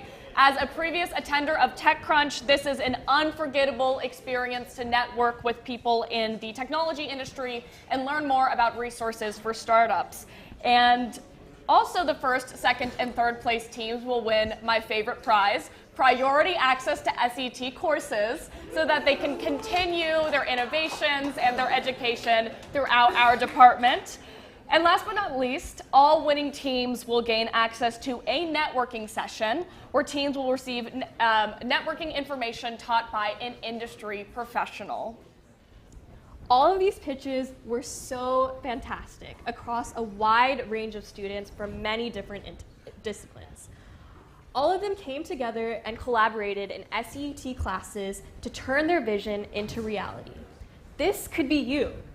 We'd love to pass it off to Ju A to talk about our certificate requirements and elaborate on SCET. Thank you. Awesome. Oh, I don't know if this works. Okay, I think this one works a little better. Before I share about the certificate and the courses that we offer, there are a lot of students that volunteered their time today to help set it up, to be on the planning committee. And so students, if you were involved, please stand up so we can give you a round of applause, because thank you guys so much for everything that you did. Great work. Awesome. And then also just one round of applause for Benicia and Rachel, who also were our MCs for today. They did a fabulous job. So these are the courses that we will be offering this fall. How many of you have taken an SCET course before? How many of you are pursuing the certificate? How many of you know how to pursue the certificate if you haven't? Awesome. So by enrolling in our courses, there's 3 ways to get the certificate. If you have taken an SCET course, you're on your way. The first way is the coursework track. So you need to take the A. Richard Newton series lecture and then 5 units. And that can be any 5 units that you want. The second way is to take the lecture series, 4 units, and then do a startup. Internship at a startup. And so by doing an internship at a startup, I recommend that you email me beforehand if you're trying to count that experience towards your certificate, because we don't approve all internship experience, because we want it to sort of follow what you're learning in the classroom and be able to complement that. And then the third way, and it's too late this semester, but for those of you who are returning, is our abroad program. And this year it's in Portugal and in Spain. So that's another way that you can get the certificate. All of those, we have about 250 or so students each semester. For those of you who have submitted your applications, I've gotten a few emails of when you can expect the certificate. We process them at the end of each semester, so fall, spring, and summer, a month after your grades post. So you should expect it in about a month from the end of May. And be sure to follow all of the instructions on it. A lot of the biggest part is we ask you to highlight your courses on your transcript that are counting towards a certificate. And if you don't do that, you'll have to reapply for the certificate the next semester. So just make sure that you're really following all the instructions, because it helps us process things a lot faster to get you the certificate sooner. And then now I will hand it over to Ken Singer to share about our teaching awards. Thanks, Jue. So I have 2 jobs right now, one of which is to talk about our teaching awards. The other is to buy time for our judges to figure out who won the competition. We typically have to buy them time because they start arguing over all of the great presentations. And so I'm going to do a little dancing to make sure that we have enough time. First, I want to just thank Jue and Tia, who spearheaded this event. Did a fantastic job on that. And so thank you so much for your work on that. The other thing, we talked about the certificate. I know I was an entrepreneur. There are lots of entrepreneurs in the room. We didn't get a certificate, you know. We didn't have to go get certified to be an entrepreneur. And I want you guys to know, you know, don't go to a VC meeting and say, hey, I got a certificate in entrepreneurship, you know. So that's why you're meeting me here today. The reason we have the certificate is because a lot of students want to feel like they have had enough experiences that they are ready to start a company. And that's why we created these tracks, because we know, you know, that having been exposed to enough content, enough new ideas, but more importantly, the different people in the class, right? The network you're building, the people who come to speak to you in class, that will be the basis of the people who will help you through this journey. Because as entrepreneurs, as an entrepreneur myself, I can list a dozen people who have helped me with no other reason but they liked what I was working on or liked me. And that came from my network that I just kind of developed while I was at Berkeley. So the certificate gives you, we believe that you will have the network to start out by having been, gone through those 3 tracks. Okay, so that's one thing. The other thing, the last team, raise your hand if you're a part of that team. I know it was a very large team. Okay, great. Keep your hands raised if you are a Haas student. Okay, obvious, because $50 for the NFL doesn't even get you into a game. So I want to talk to you guys about pricing on that, because incredible idea, but you need to be adding a couple more zeros to that. And the reason I joke about Haas, you guys have lots of athletes and engineers on your team, fantastic diversity of that. but you also probably want to have some people with business experience as part of your team. And that is one of the things that the center is really proud of, is that we bring students from all over campus. Despite the fact that we're part of the College of Engineering, we are very proud that most of our students come from the rest of campus. So I think only about a third of our students are engineering students. The rest come from Haas, come from LNS, from CNR, and the new college that just cropped up. We pull from all of those so that you guys can build this diverse group of colleagues so that you can pull the resources and the knowledge from those different groups. Very few places you get that. I know we all have breadth requirements you have to take, but we know you probably choose like rocks for jocks, right, as a thing. That's what I did. Took the astronomy class because that was the easiest thing because I wanted to focus on my primary thing. But when you're in one of those classes, you don't really get to meet other people who are different from you. You're just in the same class with a bunch of people who are optimizing their calendars just like you. Our classes are different. We really want to have this diverse group of people who are all share the passion to do something with ideas they're coming up with. So again, this is a really special environment. Our product management class, we get 300 applicants for only 60 spots. And so we're trying to make more spots available to folks because it seems to be what draws all of you is to be able to be in a class with other people that are different and that you get to learn from each other. So that was me attempting to buy a little more time for the judges because they look like they were not going to agree. And so now I'm going to talk about our teaching award.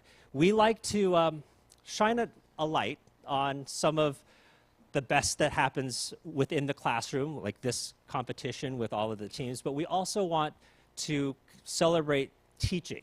People who have shown that they're doing fantastic work with you all in your projects as well as teaching the content. And so this year, here's the criteria: excellence in the field. So I'm a learning scientist, and I can tell you there's no set pedagogy out there to teach entrepreneurship. It's all kind of, experienced entrepreneurs who come here and teach what they know. But Berkeley, we have the Berkeley method of entrepreneurship that is very unique because we have developed a special curriculum and special pedagogy. And so we've been training all of our faculty on how to use it, and we want to celebrate those who have leveraged it the best. They have shown that they can awaken students' interests, and they have contributed to the diversity of this campus and to the ideas that are coming out of your classes. And they are dedicated to the mentorship of your teams. And so we have lots of instructors, and every year we look at the feedback that you all give us about your instructors, and we choose the faculty member who has shown that they have really excelled here. And this year we have something unique because it's the first time we've had a first-year instructor win this award. We've never had this happen before. This year, I'm going to switch. Anne.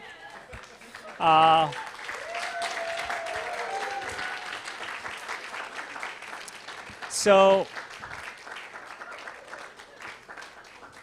usually it takes years to get good at teaching this stuff, but Anne nailed it. So I'm going to hand it to you to say a few words. So I tell you why. 20 years ago, I swore I would not step into the footsteps of my grandparents, parents, and both of my sisters, who are all teachers in Germany. And here I am today. I know they're going to be so proud. I wanted to do business and startups, and now I had the chance to do both. Thank you, Ken. Thank you, Jesse and Jue and SCET for believing in me and giving me that opportunity to teach after teaching online my own academy classes during the pandemic. And I would also love to thank Mathieu Agesse from School Lab and Gert, who started this class. Declassify the planet, such an important topic. It's an important topic for the corporations that work with us in the class, but it's also such an important topic for our planet. And so with that, I'd like to thank the students who chose this challenging class, where it's about working with those corporations, within the guardrails of those corporations, trying to do innovation at scale where there is already funding and where there is already millions of customers that can be impacted.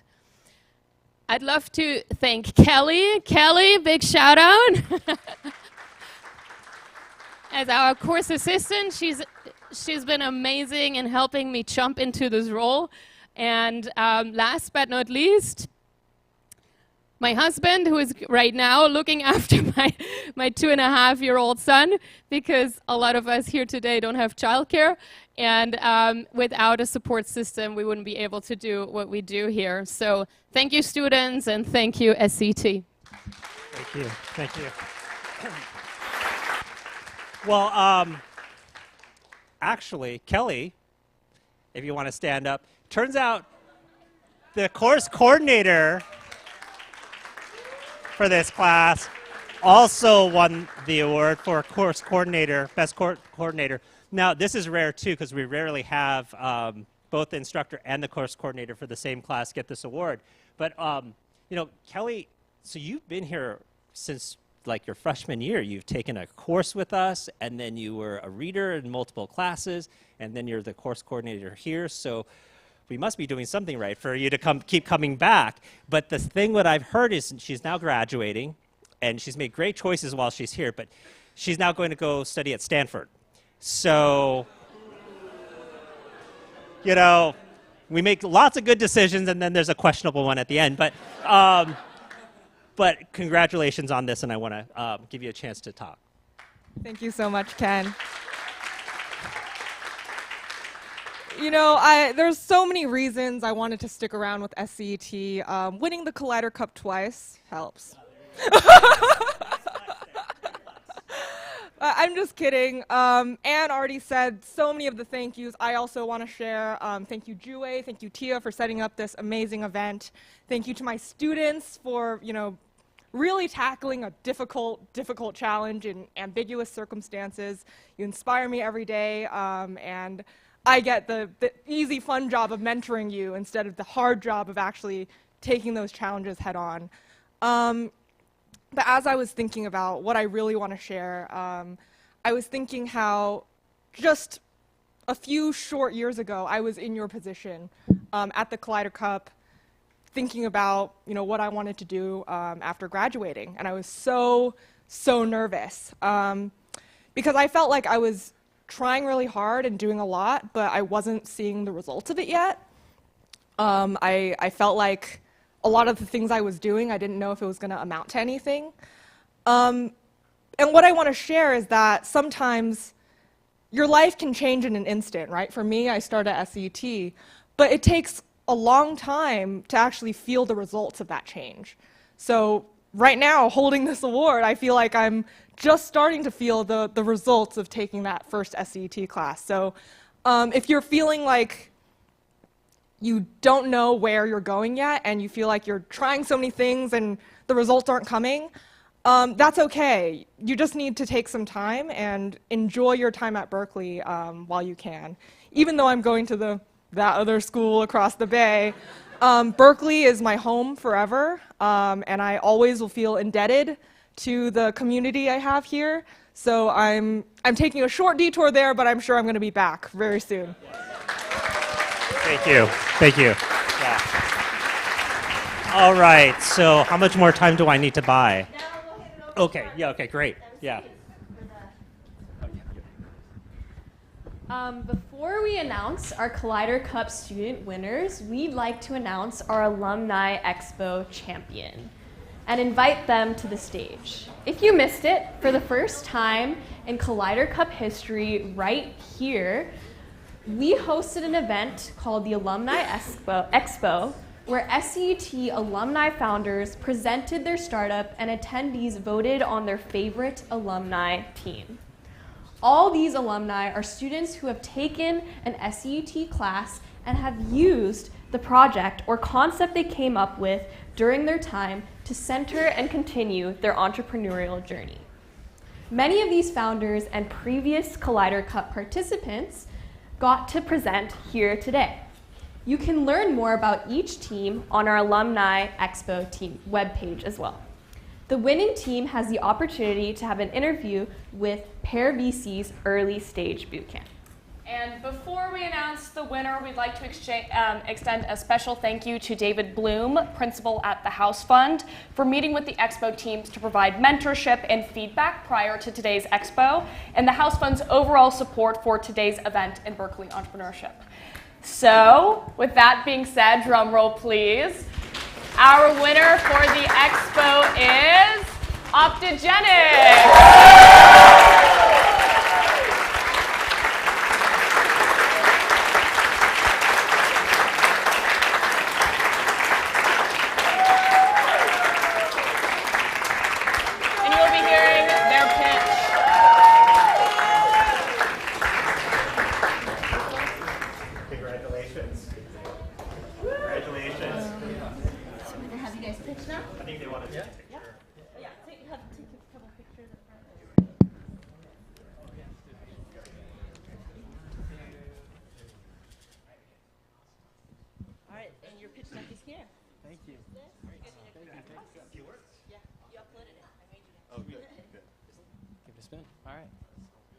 We'll join in the pitch, but first off, thank you all for taking the time to vote out for the Alumni Expo. It's a great experience. Appreciate you guys starting it off. It's really cool. Yeah. It's working? Oh, awesome. Nice. All right, cool. All right. Hello, everyone. This is Jai Williams, a top 3 podium finisher in the Pac-12 Conference of Champions. And this is Gabe Abbas, a 4-time varsity captain and former record holder here on the Cal cross country and track and field team. And this is also us. Athletics are brutal. Our pains and our stories are very personal. But the current solutions in the preventative care space, not so much. Gabe and I realized this during practice at the track one day when we started talking about supplementation and what supplements we could be taking in order to prevent any deficiencies that might lead to our next injury. And we actually found out that we were taking the same supplements as each other, which didn't make any sense because Gabe is a long distance runner and I'm a high jumper. He needs his body to be able to endure a whole 10-kilometer race. Well, I need my body to release all of its energy into one jump. There was no way we should have been taking the same supplements as each other. And we found out that this was not an uncommon issue. We've done over 100 customer discovery interviews, and we found out that both athletes and coaches supplement based on general needs because they lack access to personalized data that would help them make more informed decisions about supplementation. So Jai and I as athletes saw a real need for a product like this. But as business majors, we saw the true value proposition of targeting specifically athletics, which is rarely done in the personalized supplementation and even personalized services space. So that is why we embarked on hiring the top biotech, entrepreneurs, and metabolic biologists in the nation in order to ensure the scientific validity of our product. So Optogenics offers all-in-one supplement packages based on your biological needs and athletic profile. After a one-time genetic and blood test, your information is shared over to our team and machine learning database, where we're able to streamline your optimal performance in the version of a delivery of supplement packages at your door every single month. So to date, we have one agreement in negotiation with a D1 Power 5 team. We have up to 90-plus waitlisted athletes with zero marketing done, and one provisional patent filing delineating the scientific process we put into each of the products we produce. Current product launch is expected this summer, 2024. The athletics market is huge, and there's a high willingness to pay within the athletic market. There's over 64 million athletes in the US alone, and this ranges from professional and collegiate athletes to your weekend warrior. With the bottom-up approach, we've estimated that this market is worth around $59 billion. And our current go-to-market strategy entails a $200 at-home blood test that identifies key athletic biomarkers within your blood. After analyzing this biological data along with your athletic profile, our service offers you personalized supplement packages based on your biological needs and your athletic goals. Our customers typically spend $80 to $100 a month on supplements, but have no idea whether these supplements are actuating in their body or if they're even the right supplements they should be taking for their specific needs.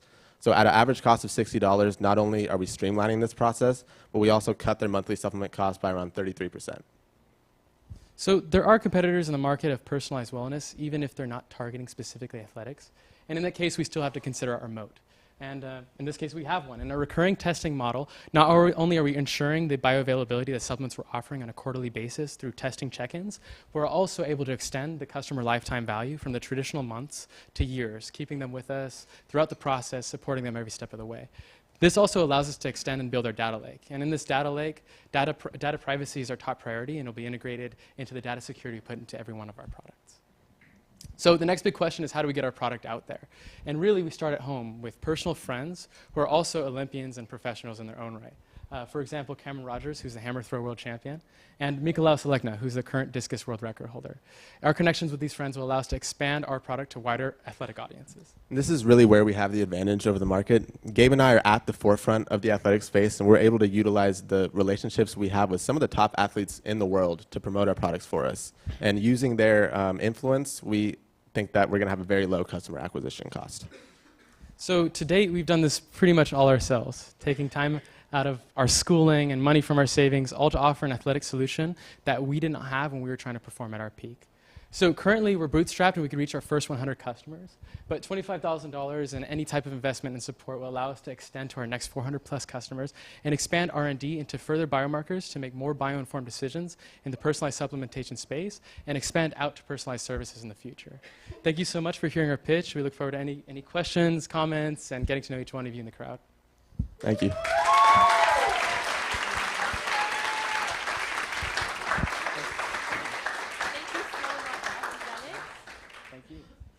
We'd like to invite the judges on the stage for announcing the Collider Cup winners.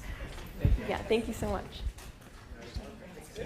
If you guys would like to share a couple words about the deliberation process. I'll announce them, but you just can say a couple words. Oh, just a couple words. Okay.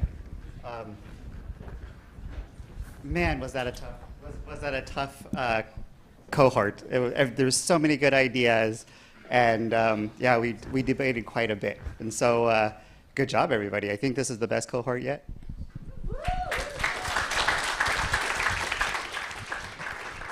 Yeah, I can tell everybody's done a lot of work. You've done a lot of market research, and you're really addressing real problems that I've seen working in VC and coming through our diligence pipeline. So really good job like identifying macro trends and trying to address those real issues in the market.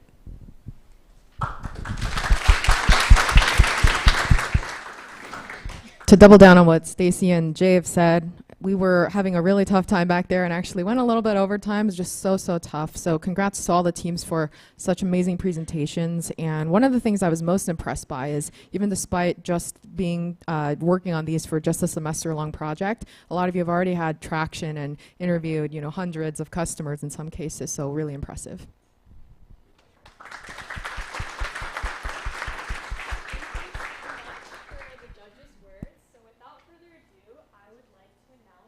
Most Innovative Award. The most innovative team is Cal Milk.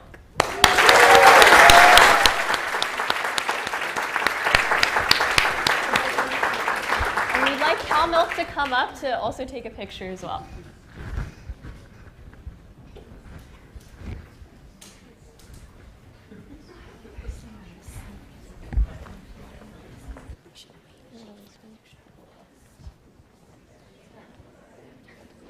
Picture with the judges. Ken.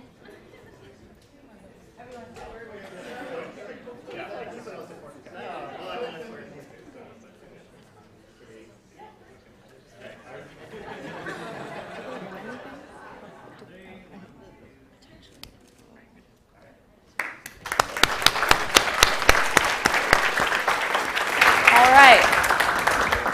The next award is the award that you all voted for, and that's the People's Choice Award. And the winner for the People's Choice Award is also Cal Milk.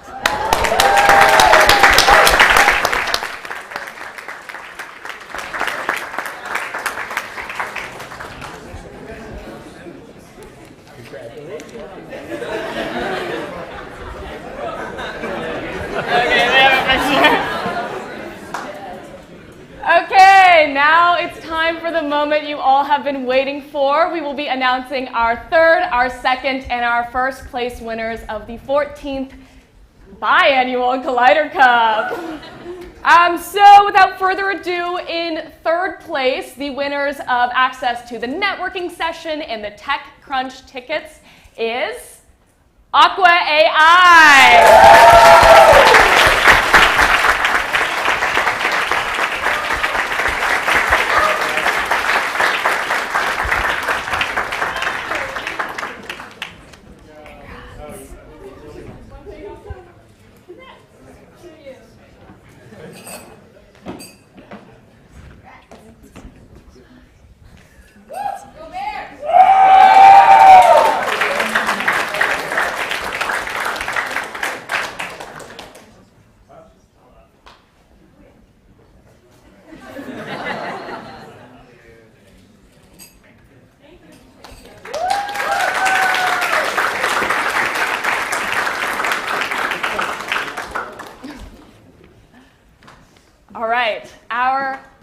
second place winner tonight is Simple Cell.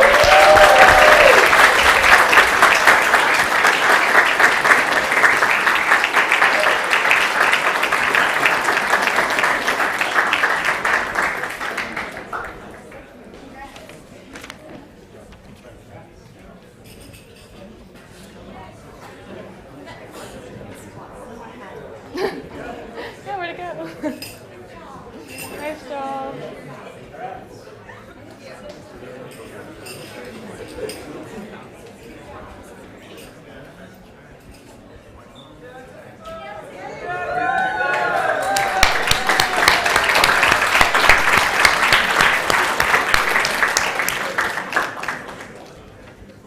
And our last award, the winner of TechCrunch tickets and networking session, access to Skydeck and Pear VC. This team showcases the power of persistence. Even if you don't win at first, try again. The winner of the 14th Collider Cup from SportsTech is Play Vision.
Good. Hello, hello. What? I think it's like the volunteers are supposed to come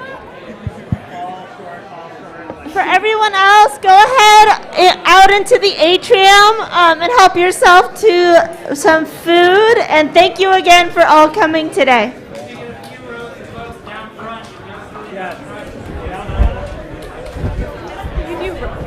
We do rows of people like squatting up in the front, like rows.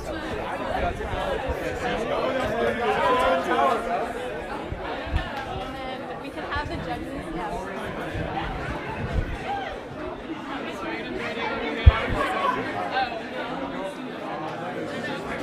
And then we can.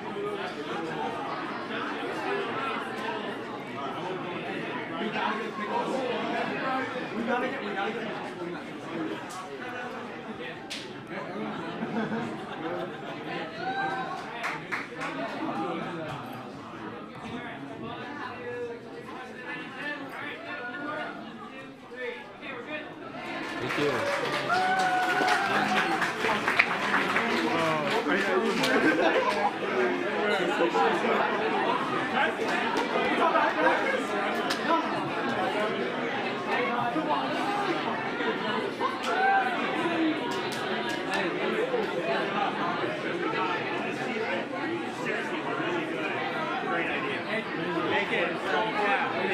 Make it work. Hey, sir. Would I be able to hear LinkedIn or? Yeah. So Where's Peter? Where's Peter? The people you've been in contact with, just say that you're one of the winners and you want to talk to me. Or if you remember my email address, just Ken, like regarding the dot singer, like someone who sings. Yeah. Hopefully you and your team outside outside and get a quick number on the whoever's on your team. Yeah. Hey, play vision. Play vision. Play vision. Play vision. Wait, where's the niche? Where is the mic? Play vision. Play vision team. Thank you so much.